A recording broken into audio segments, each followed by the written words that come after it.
ঘোষিত হল শিল্পী পেঞ্চন। শোণিতপুৰ জিলাৰ 11 জন লোকে লাভ কৰিলে শিল্পী পেঞ্চন। তেজপুৰৰ গ্ৰাম্য অঞ্চলৰ শিল্পী তথা বীৰেন কলিতাই বাৰে বাৰে আবেদন কৰিও বঞ্চিত হয় শিল্পী পেঞ্চনৰ পৰা।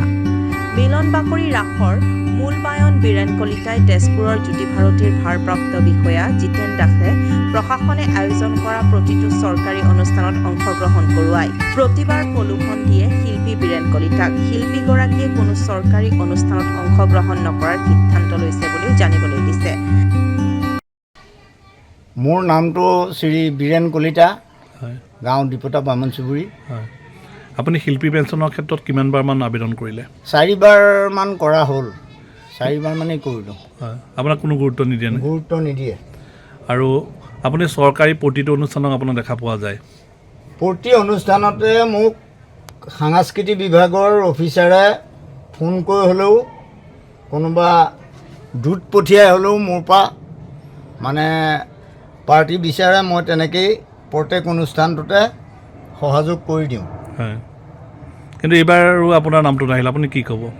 এইবাৰ নামটো নাহিল, তাকে মই তেওঁলোকৰ যি তল খাপৰ কৰ্মচাৰী সেইসকলে মোলৈ ফোন কৰিছিল। কৰোঁতে তেওঁলোকলৈ মই উভতাই ফোন কৰিছোঁ যে আপোনালোকৰ যিকোনো অনুষ্ঠান চলাবলগীয়া হ'লে মোক বিচাৰি লাভ নহ'ব। আপোনালোকৰ অনুষ্ঠান মই কোনো ধৰণে কোনো কাৰ্যতে মই মানে পৰিচালনা কৰিব নোৱাৰিম। আপুনি কোনো ধৰণৰ চৰকাৰী অনুষ্ঠানত অংশগ্ৰহণ নকৰোঁ, কোনো ধৰণৰ চৰকাৰী অংশগ্ৰহণ নকৰোঁ। আপোনাক যিজন বিষয়াই নিমন্ত্ৰণ জনায় তেওঁ আপোনাক শিল্পী পেঞ্চনৰ প্ৰলোভন দিছিল নেকি?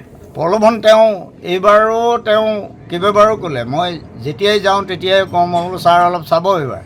কয় বোলে নাই হ'ব, এইবাৰ আপুনি চিন্তা কৰিব নালাগে, দিয়ক মই চেষ্টা কৰি দিম। আৰু কাগজ পাতি জমা দিয়াৰ ক্ষেত্ৰত? কাগজ পাতি অনলাইনত কাগজ পাতি দিছোঁ, আৰু বাকী তাৰ অনলাইনৰ যিখন ৰিচিপ্ট তেওঁ খুজিছিলে পিছদিনা গৈ পেলাই মই নিজে জমা দি থৈ আহিছোঁ। এইবাৰ 11 জনৰ ক্ষেত্ৰত যিটো লিষ্ট ওলাল তাত কেনেকুৱা মানুহ ওলাল? তাত এতিয়া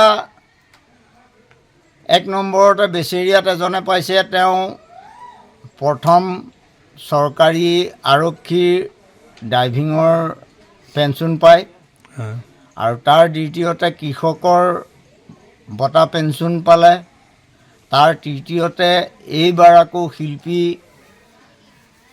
হিচাপেও তেওঁ পালে।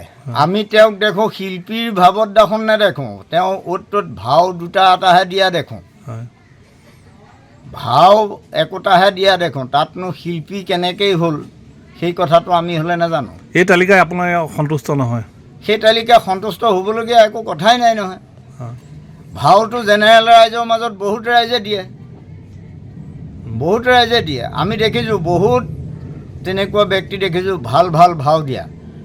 ভাৱৰীয়াসকলে যে শিল্পী বঁটা এটা পাব লাগে বুলি জানিবলগীয়া হ'লে সকলো ভাৱৰীয়াই পাব লাগে আচলতে।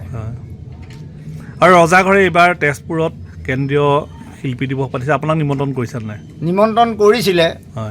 মোক একেষাৰ কৈ থৈছিলে খোলৰ পাৰ্টিটো লাগিব বুলি, হিমন্ত বিশ্ব শৰ্মা আহিব আদৰিবলৈ, কিন্তু মই সেই অনুষ্ঠানত অংশগ্ৰহণ নকৰোঁ। কাৰণ আমি কাণত খোলটো লৈ হাজিৰা কৰিবলৈ নাযাওঁতো।